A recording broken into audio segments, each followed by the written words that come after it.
Tudo bem, Sérgio? Tudo bem, boa noite, Renato. Boa Graças noite. a Deus, tudo bem. Uma alegria podermos encontrar você, encontrarmos também tantos amigos queridos que estão participando, né, do nosso encontro este ano. Que nós todos, na sequência, possamos trazer algo que seja proveitoso, e é mesmo uma gratidão imensa podermos nos rever e ainda deste modo fazermos um encontro bem proveitoso esse ano. Prazer em vê-lo, viu, Renato? Se sinta abraçado, Sérgio. O Sérgio esteve aqui conosco em São Gotardo em 2019, se não me engano. Não é, Sérgio? 2018 ou 19? Você tem memória certa? 2019, porque foram duas vezes durante a pandemia, que Ah, eu isso. creio que foram 20 e 21. Então foi em Então, 19. no ano anterior é que eu estive presencialmente por uma primeira vez. Acho que foi isso, sim. É isso mesmo. Eu conheci o Sérgio, que o Gilmar chegou dos Estados Unidos, foi visitar a filha dele lá, que mora lá. E ele chegou muito animado, que ele tinha conhecido o Sérgio lá nos Estados Unidos, que estava palestrando numa casa espírita lá, e ele ficou encantado com o Sérgio. E agora nós vamos ter a oportunidade de ouvi-lo, né, Sérgio? E nós também aqui gostamos muito da palestra que ele fez para nós em 2019 e nos outros anos. E agora nós vamos poder transmitir aí sobre o tema da orfandade, Sérgio. Então a casa é sua, se sinta à vontade. Nós voltamos aí depois para fazer o encerramento. Um abraço. Valeu, Renato. Muito obrigado. Pois é, meus amigos, nós estamos diante de um tema que tem uma relevância muito grande. Mas eu gostaria, né, talvez fosse próprio, que nós, antes de tudo, nos lembrássemos sobre que mundo que é este. Nós aprendemos na doutrina espírita a respeito da hierarquia dos mundos e temos uma ideia desde cedo de que aqui somos uma humanidade de expiações e de provas. De certo modo, mesmo o Espiritismo nos revelando a nossa realidade, só mesmo durante a vida, durante o nosso existir, durante a sequência do tempo, a vida, os anos, né? O nosso amadurecimento, nós nos tornarmos adultos, termos as nossas profissões, as nossas famílias, né? Mas também o próprio passar do nosso calendário humano por aqui, nós vamos tendo uma ideia das dificuldades que o mundo vem atravessando. Nós temos a história do planeta Terra, uma história longínqua, mas a história conhecida, ela é de aproximadamente 5 milênios e meio, 5.500 anos, portanto, aproximadamente. Aliás, eu, como médico, não é? Eu me lembro que esta também é a história da medicina no mundo, no planeta Terra. Desde Imhotep, no Egito Antigo, passando por Hipócrates, por Galeno, por tantos outros, até os tempos atuais, com uma medicina muito desenvolvida, mas ainda dentro do paradigma mecanicista, ou materialista, ou cartesiano. Mas, enfim, nós temos uma ideia por Emmanuel, que é uma ideia de que aqui na Terra há um livro dos lindos livros que ele escreveu, tanto os romances como os livros de instrução, existe um deles que chama-se Roteiro. E no livro Roteiro nós encontramos um capítulo chamado O Grande Educandário, para ele nos fazer lembrar de que a Terra é uma escola. É uma escola, mas nós que conhecemos um pouquinho da vida acadêmica, né, da sequência das etapas das crianças mais novas até a vida adulta, até a ideia de cursos de graduação, de mestrado, de doutorado, de pós-doutorado, perdão. O que acontece? Nós estamos percebendo, né, que mundo mesmo é o nosso, no sentido de que ele não é uma referência de mundo, porque mundos, dentro da ideia da pluralidade dos mundos habitados, nós temos uma diversidade extraordinária, aliás, muito pouco conhecida entre nós aqui na Terra por limitações evolutivas. Mas a Terra nós já conhecemos um pouco. E nós estamos cada vez mais conscientes, como espíritas e os não espíritas também, não é? Sobre as questões humanas tão sérias, né? Que caracterizam a realidade nossa por aqui. Então, meus amigos, uma ideia é a ideia, por exemplo, de que em todo este período da vida registrada da história humana, nós nunca tivemos 100 anos de paz. Todo este longo período ele como que eivado de conflitos de maior ou menor extensão, de menor ou menor duração ao longo de anos e às vezes até de séculos. E tudo isto acontecendo muitas vezes simultaneamente e em países e com os povos diferentes ao longo de todos os lugares da Terra. Ou seja, a ideia dos conflitos e das guerras é uma coisa que nos acompanha desde sempre.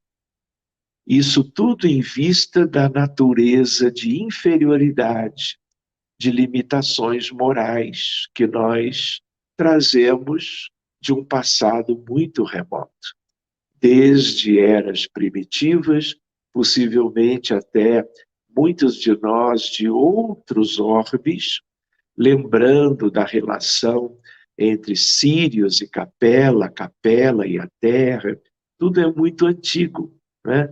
Muitos dos mundos passam por este drama, por essas questões próprias, infelizmente, de uma natureza muito inferior, que é a nossa. Nós não podemos deixar de notar isto, né? Nós tivemos as cruzadas, que duraram muito tempo, e nós tivemos, desde então, inúmeras questões que foram próprias de épocas de barbárie. Nós, mais recentemente, né, tivemos a Primeira Grande Guerra, no início do século XX, tivemos depois uma tão grave quanto, mas que vitimou milhões e milhões de pessoas, não é? Durante o período de 1939 a 1945. Né? Depois ainda tivemos Vietnã, Camboja, agora há pouco tivemos Azerbaijão e Armênia, morreram 8.000 pessoas, a metade de cada lado. E agora estamos vivendo a guerra na Ucrânia, com milhares de mortos e agora algo que pode levar a um envolvimento geral do continente europeu e talvez coisas ainda mais delicadas por causa das armas nucleares que nós não tínhamos até então. Então, meus amigos, outra ideia é a ideia das doenças. Então, esse mundo é muito caracterizado. Então, eu até diria que se ele, por um lado, desde sempre, ele é como que um educandário, como nos afirma Emmanuel. Aliás, Emmanuel, no mesmo livro, né, aliás, no mesmo capítulo, é ele que, pela primeira vez, no seio da doutrina espírita, ele nos diz uma estatística, colocando para os leitores que a Terra tem 20 bilhões de humanos. Não vou me referir aos sub-humanos e ao todo o reino animal e vegetal. Humanos somos 20 bilhões. Exatamente esta semana, nós estamos chegando a 8 bilhões de encarnados, tanto quanto fazendo esta continha simples. Do outro lado da vida, nós temos 12 bilhões de pessoas. E elas são iguais a nós, de tal maneira que hoje, e por uns anos, umas décadas, nós estamos aqui, com a vestimenta física, né? Um outro tanto, ainda mais numeroso, sem ela. Daqui a mais algumas décadas, teremos invertido esta experiência, porque estaremos todos nós do outro lado e aqueles de lá tendo retornado para cá. Então, meus amigos, esta questão que nos aflige a humanidade, que são as doenças, como médico, de novo, eu lembro a questão de que temos milhares de patologias, aquelas que assolam a natureza do corpo físico, sejam elas infecciosas, inflamatórias, neoplásicas, envolvendo a pediatria, a clínica médica, a geriatria, envolvendo a cardiologia moderna, enfim. Por outro lado, nós temos a ideia das doenças mentais. Nós temos epidemias de transtornos, de ansiedades generalizadas. O Brasil é o país do mundo, dos quase 200 países. O Brasil é aquele que tem o maior número de casos de doentes com ansiedade. E nós temos um drama mundial que é a depressão, sem que a psiquiatria moderna tenha uma ideia da sua verdadeira origem. Há uma série de noções já muito bem definidas, mas todas elas são questões de efeitos, porque as causas de verdade, sejam os problemas os mais variados, envolvendo a psiquiatria moderna, envolvendo a neurologia, tudo isto nós já estudamos muito e podemos, por causa desse estudo, ajudarmos os nossos pacientes. Mas a origem de verdade, como ela é toda espiritual para todos os casos mais relevantes, né? E a medicina ainda vive o paradigma mecanicista, materialista, cartesiano, ela ainda não está como deveria e já está alcançando algo nesse sentido, a sua espiritualização, na maioria do mundo se desconhece, não é? A realidade essencial da vida, que é a da alma imortal, a do espírito essência. Seja aquele que vive na erraticidade agora, do outro lado da vida, sejam aqueles 8 bilhões que vivem distribuídos pela vida humana material nos devidos continentes e países. Por que eu estou me lembrando dessas questões? Porque, de certo modo, tudo se entrelaça.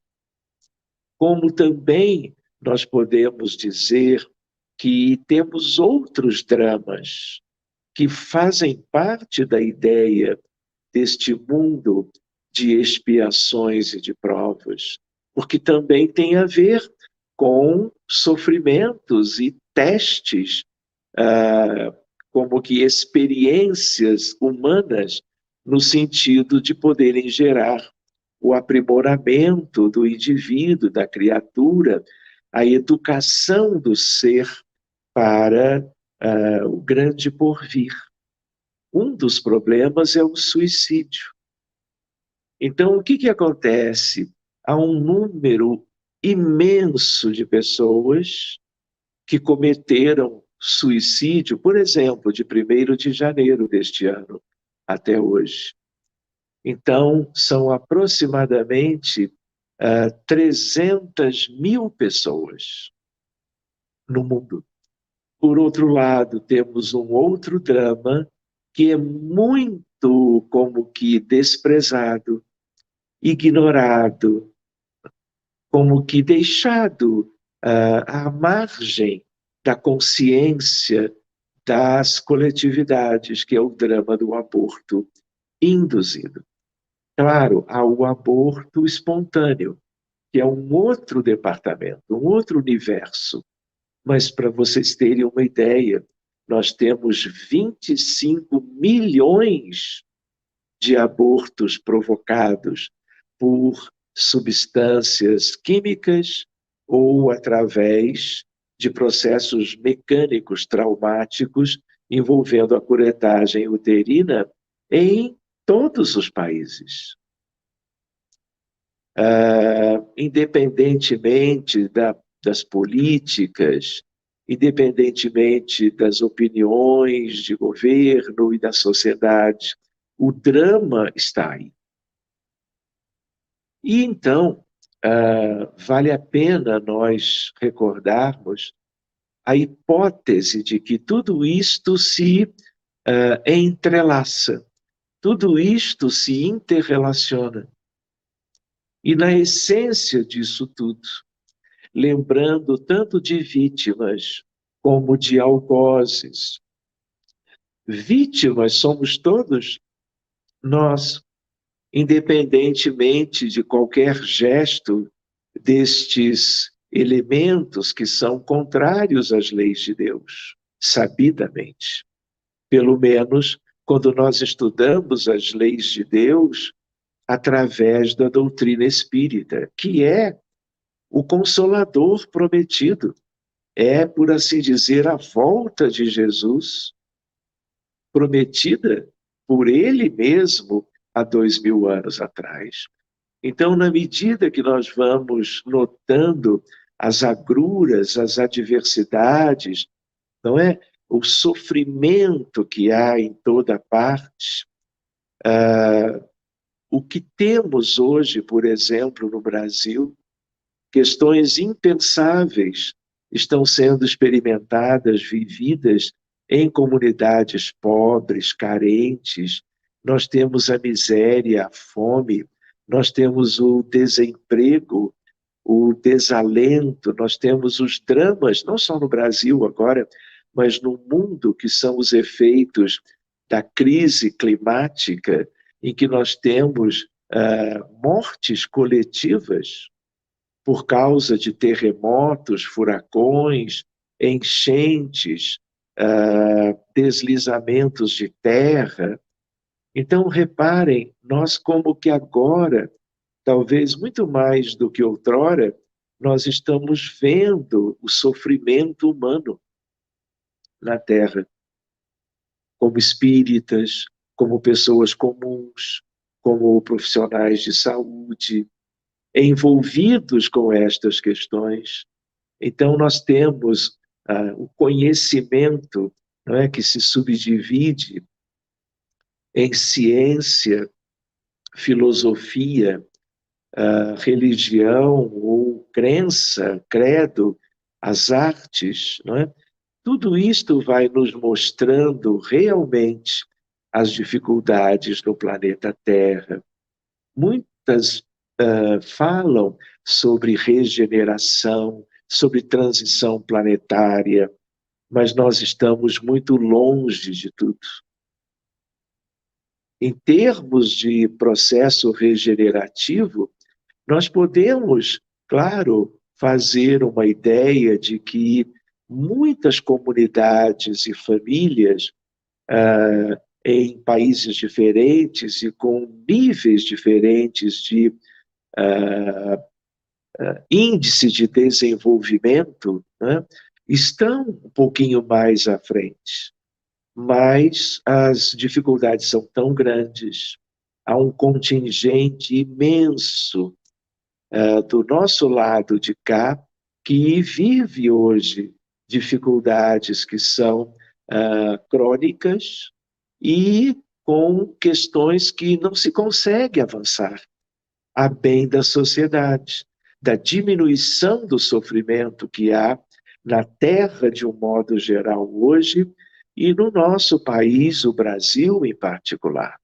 Então, quando nós pensávamos que nós iríamos viver décadas de prosperidade, de avanço, de recuperação, né, de elementos sociais, materiais, que pudessem conduzir as famílias e a sociedade em geral para experiências mais gratificantes, num sentido de prosperidade material e, como uma consequência da material, prosperidade espiritual e moral, nós estamos vendo, parece que, uma deterioração progressiva das características da vida humana, seja em inúmeros países, como é o caso do Brasil, como também é o caso do Afeganistão, da Síria, do Iêmen, do Iraque, inúmeros países da África, ainda vivendo os dramas decorrentes de um processo colonizatório europeu muito contrário a tudo aquilo que nós poderíamos sonhar para que o continente europeu fosse se tornando cada vez mais adiantado e próspero em todos os pontos de vista. O que nós estamos vendo 5 séculos depois que este processo teve início?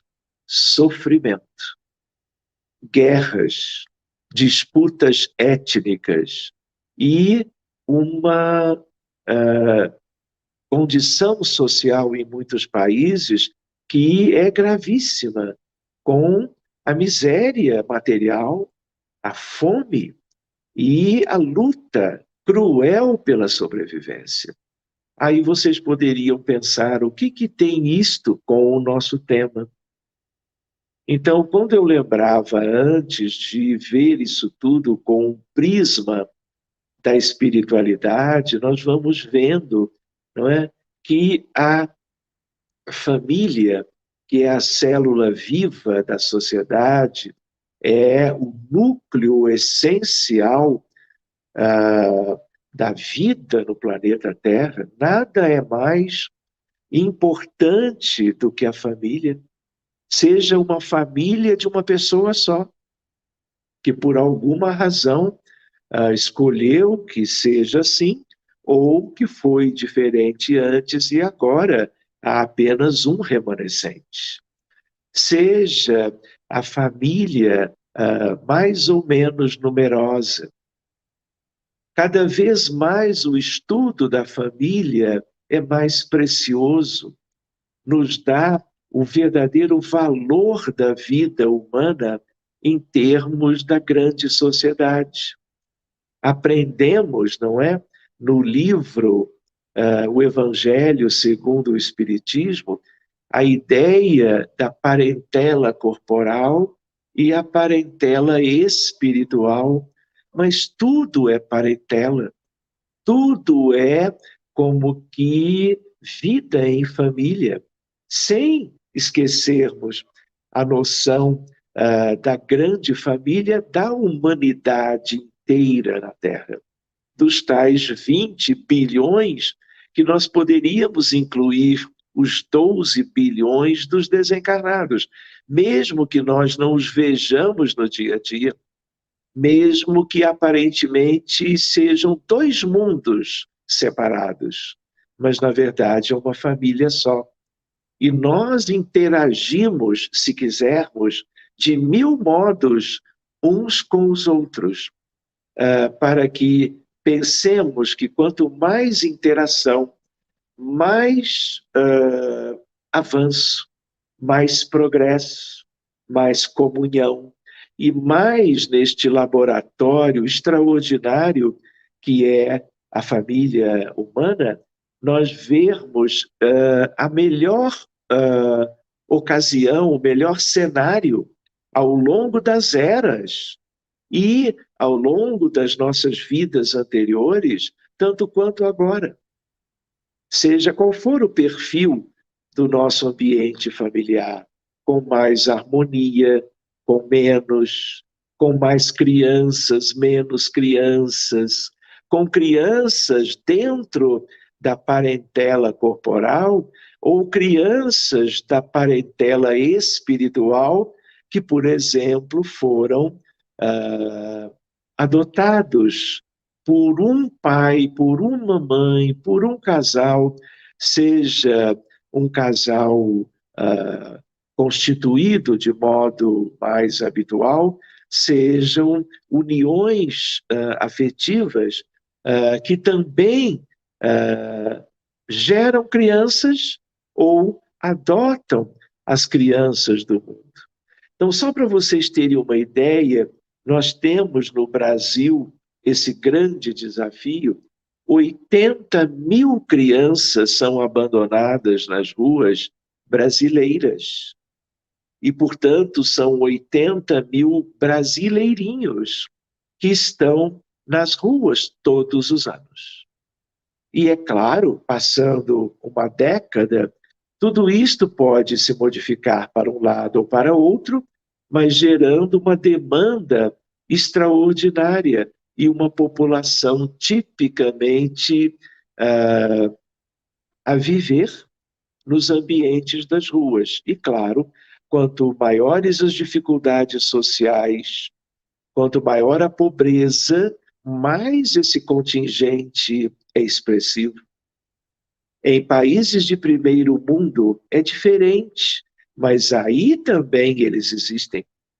De tal maneira que nos preocupa mais no Brasil, porque é o nosso país, mas, por outro lado, é um drama mundial. Por quê? Porque não importa a nação, o ser humano é o mesmo em qualquer lugar. O ser humano vive hoje, como sempre viveu, inúmeras limitações morais, e dentre elas o orgulho, o egoísmo, a vaidade, a indiferença.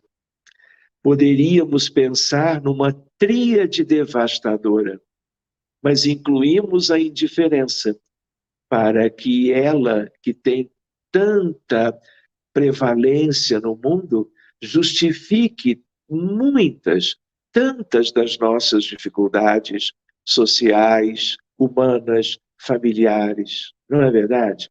Por outro lado, nós temos hoje 8 milhões de crianças abandonadas no Brasil.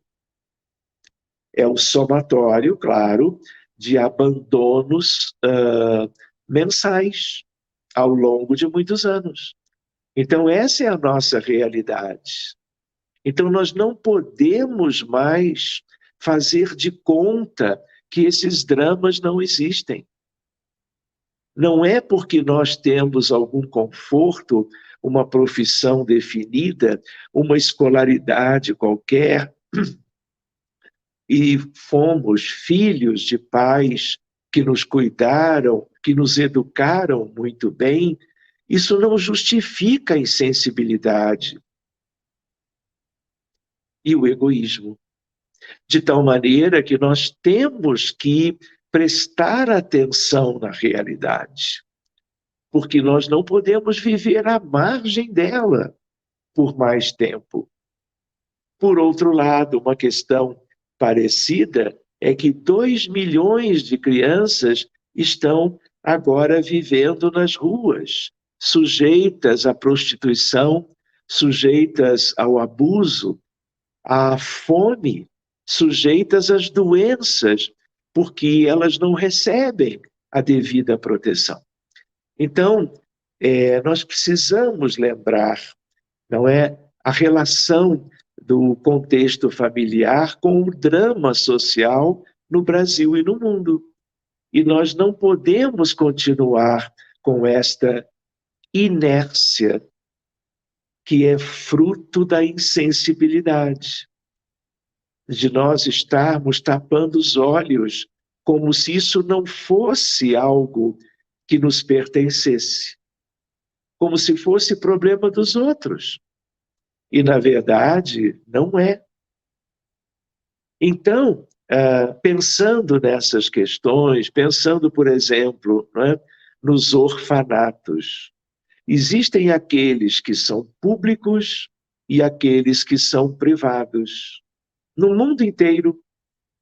Mas a ideia qual é? Como é imenso o contingente dos que vivem nas ruas do Brasil e do planeta inteiro, nós estamos notando que estamos muito aquém das instituições que deveriam, portanto, ser muito mais numerosas para que nós pudéssemos ter, de mil modos diferentes, a retirada das crianças, desde pequeninas, desde recém-nascidas até uma certa idade, das situações que elas vivem de muito sofrimento.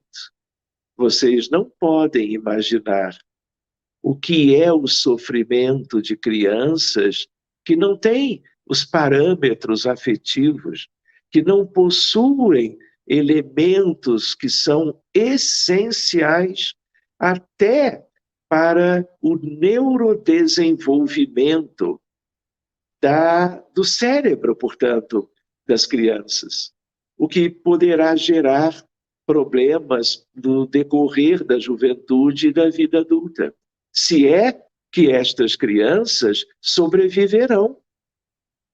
Então, além das instituições que têm muita relação com entidades religiosas e, portanto, é um valor que nós devemos reconhecer de instituições de crença, de fé, de pensamento voltado para as questões espirituais, religiosidade, espiritualidade, é como que uma missão de grupos religiosos, mas também de outros grupos, de magistrados, por exemplo, não é? De educadores, de escolas, que mantêm, seja com a pedagogia espírita, seja com pedagogias convencionais mais típicas da nossa fase, da época que nós vivemos, ainda assim muito acolhedoras,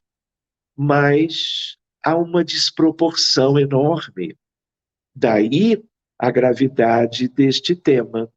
E quando nós nos lembramos dos casais, quantos milhões de casais inférteis, quanta evolução em relação à medicina da fertilidade, clínicas de fertilidade, procurando oferecer a casais inférteis possibilidades de gerarem os seus próprios filhos, envolvendo ou não os chamados ventres de aluguel.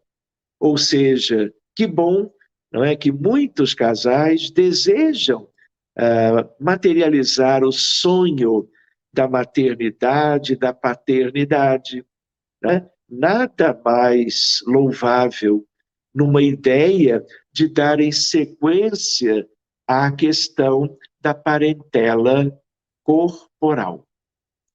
Por outro lado, nós vamos lembrando dos embriões congelados, nós vamos lembrando que nessas clínicas de fertilidade há o descarte de milhões de embriões congelados a partir de que os casais deixam de se interessar porque já obtiveram algum bom resultado, já são pais ou mães, esses embriões são destinados a outros casais, enfim.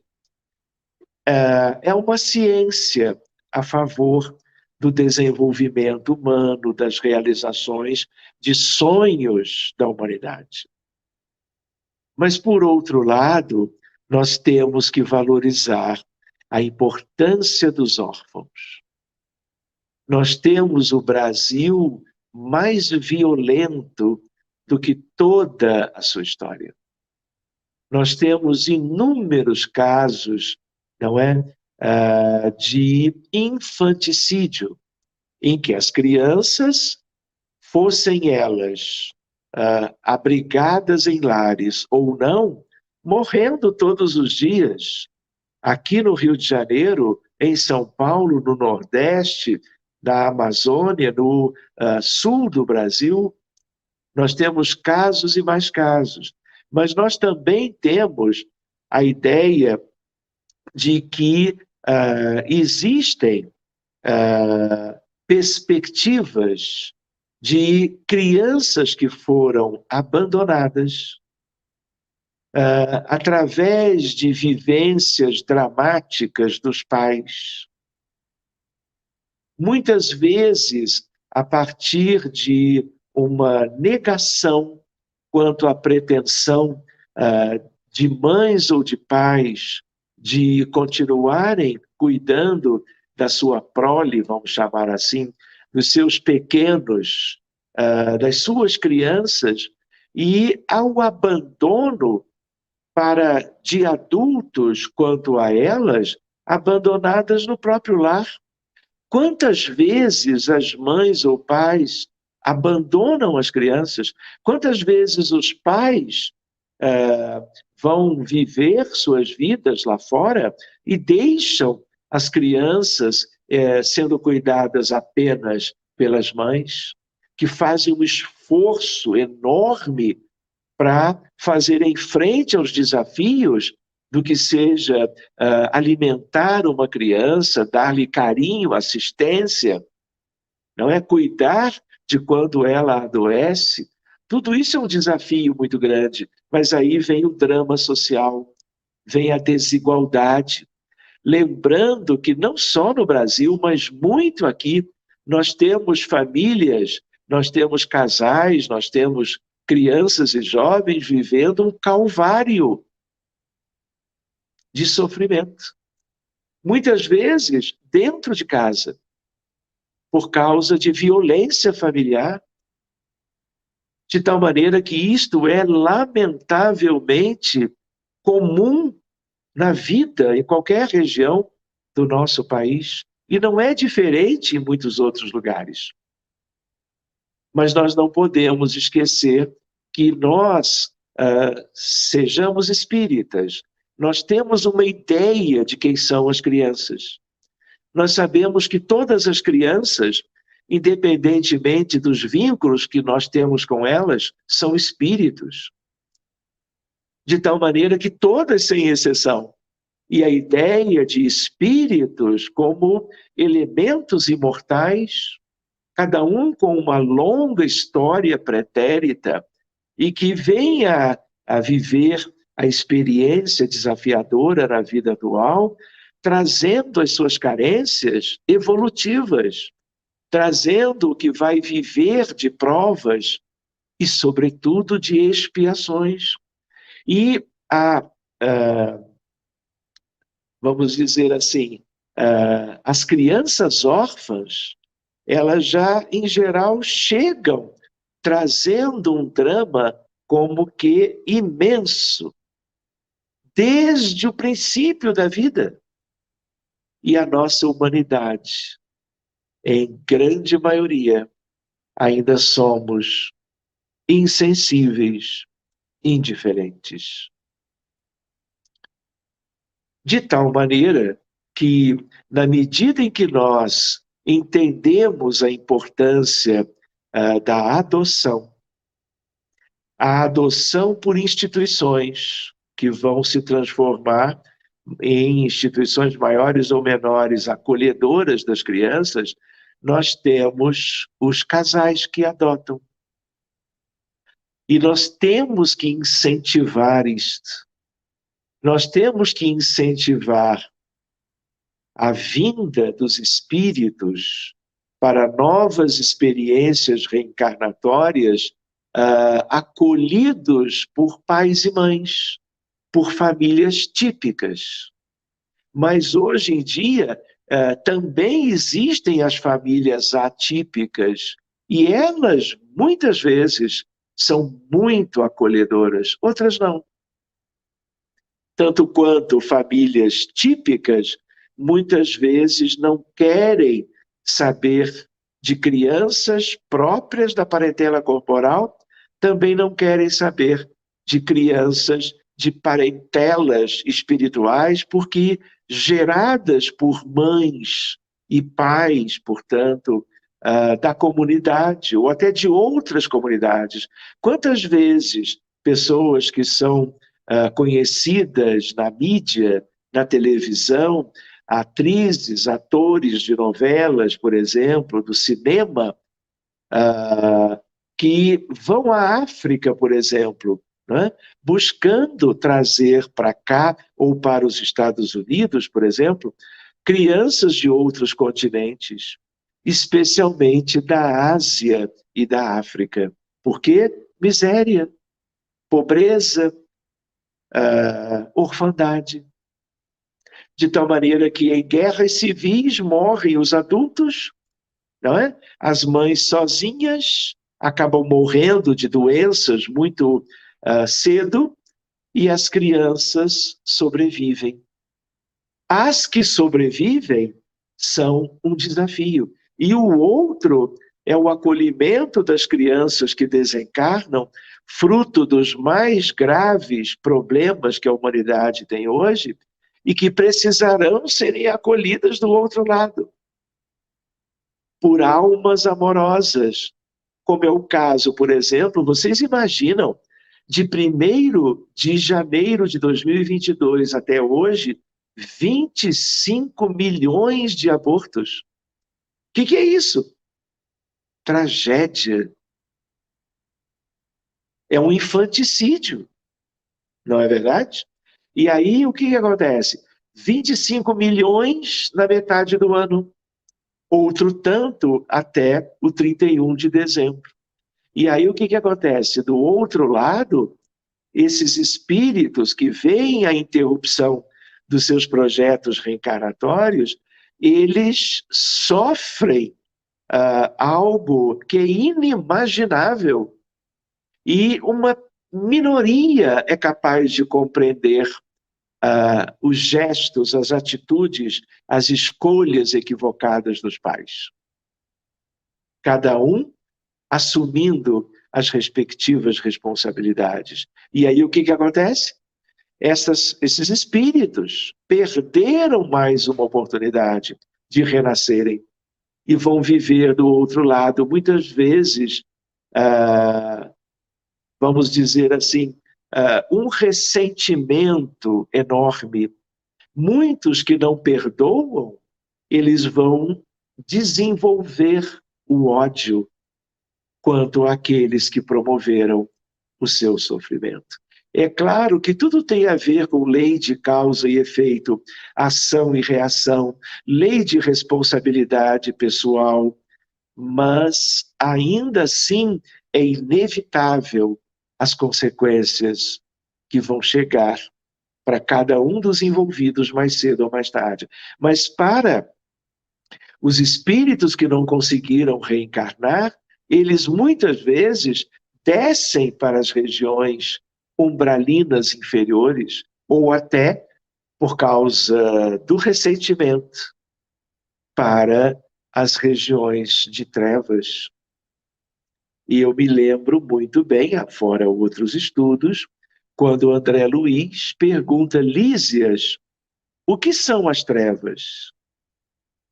E vocês vão ver a resposta do instrutor Lísias, tanto quanto no livro Memórias de um Suicida, Dona Ivone do Amaral Pereira como médium de Camilo Cândido Botelho, ou Camilo Castelo Branco, um escritor português que comete suicídio quando se vê idoso cego. E ele, como era um escritor, acaba encontrando essa forma de cooperar com a humanidade, trazendo a sua história. E lá nós vamos ver a revelação de como é a vida daqueles que cometeram suicídio. Então, meus amigos, o que acontece?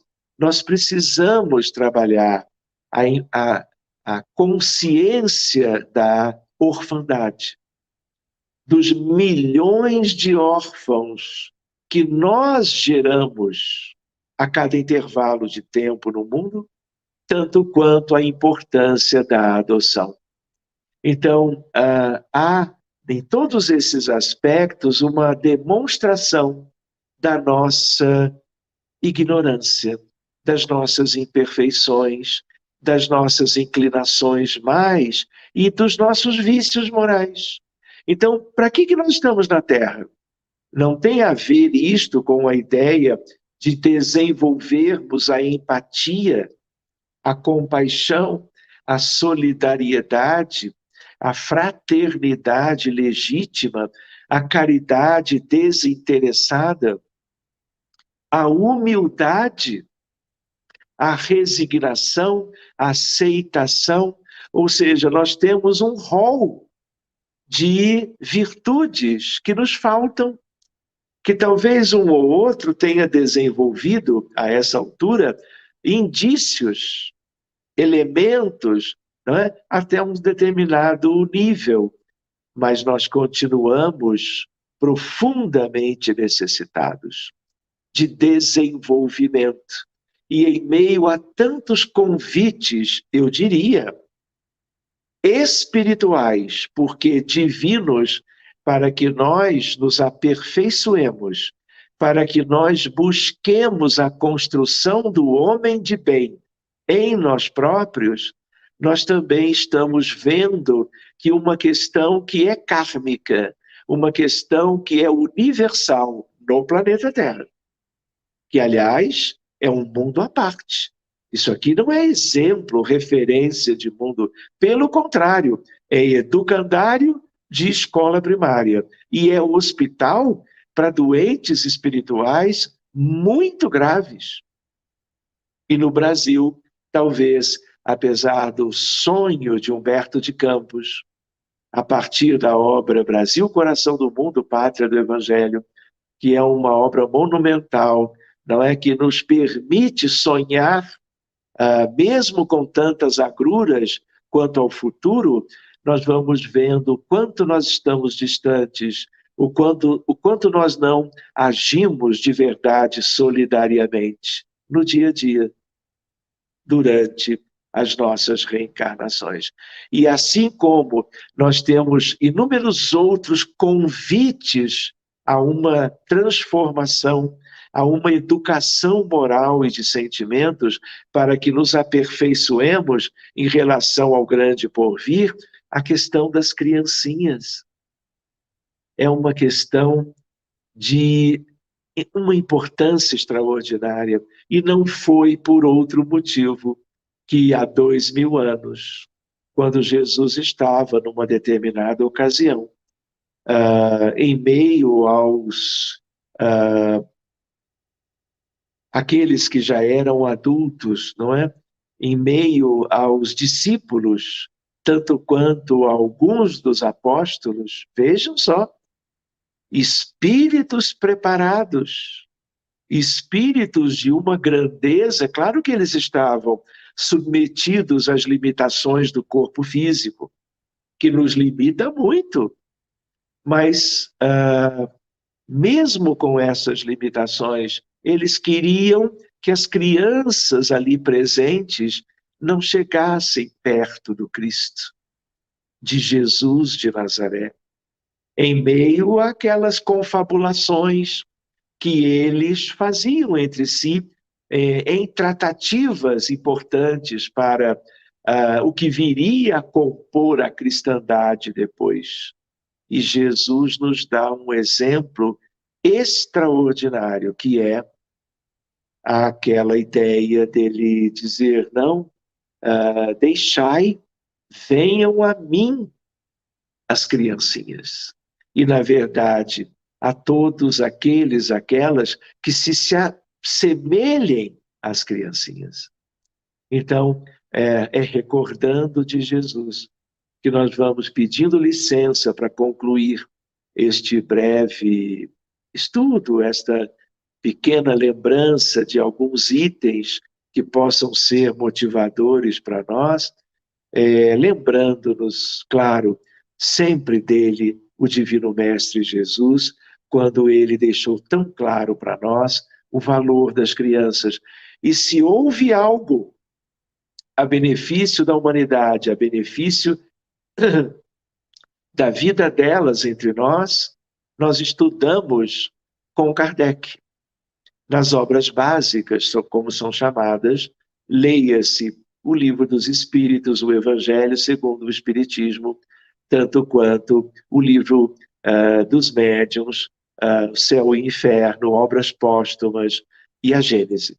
E aí nós vamos nos lembrando do capítulo Sede Perfeitos. E é ali que, de novo, nós vamos ver a espiritualidade olhando para a realidade da Terra, vendo tantas agruras, tantas dificuldades vividas em toda parte. Milhares de anos de guerras e conflitos, são eles que nos ensinam, não é? Sobre como que nós podemos buscar a perfeição. E ele fala de diversas etapas do aprimoramento espiritual e nos fala do homem de bem, que vale a pena nós relermos de vez em quando, porque tudo isto tem a ver com o nosso tema. Porque essa perfeição a nível que podemos alcançar no planeta Terra tem a ver com a bondade, tem a ver com a asa maravilhosa do amor fraterno universal. E as nossas crianças, relegadas outrora por nós mesmos, né, precisam ser acolhidas. E fica, então, a reflexão e, de certa maneira, o convite a que possamos trabalhar, não é? Valorizando a chegada de espíritos em condições difíceis e, ainda como crianças e jovens, independentemente das suas idades, possamos retirá-los com todo o amor destas instituições lindas que, de algum modo, procuram fazer o papel que toda a sociedade deveria fazer. Muito obrigado, queridos amigos, e nós vamos, então, devolvendo ao nosso colega, o Renato, que nos acolhe agora, para que ele, então, vá administrando a continuação dos estudos. Ô Sérgio, nós mais uma vez te agradecemos pela disponibilidade, a boa vontade em sempre trazer belas reflexões para a gente e enriquecer o evento, né, mais uma vez. Muito obrigado, meu irmão. Fica com Deus. Um abraço para vocês todos. Esteja sempre em contato com o bem. No site e no aplicativo da Web Rádio Fraternidade, você encontra orações diárias, palestras e estudos que te sintonizarão com os ensinos do Cristo. Para acessá-los, basta entrar no site www.radiofraternidade.com.br ou baixar o aplicativo da Rádio Fraternidade. Neles, você pode ouvir a rádio em tempo real ou acessar o nosso acervo, Web Rádio Fraternidade, a emissora do bem na internet.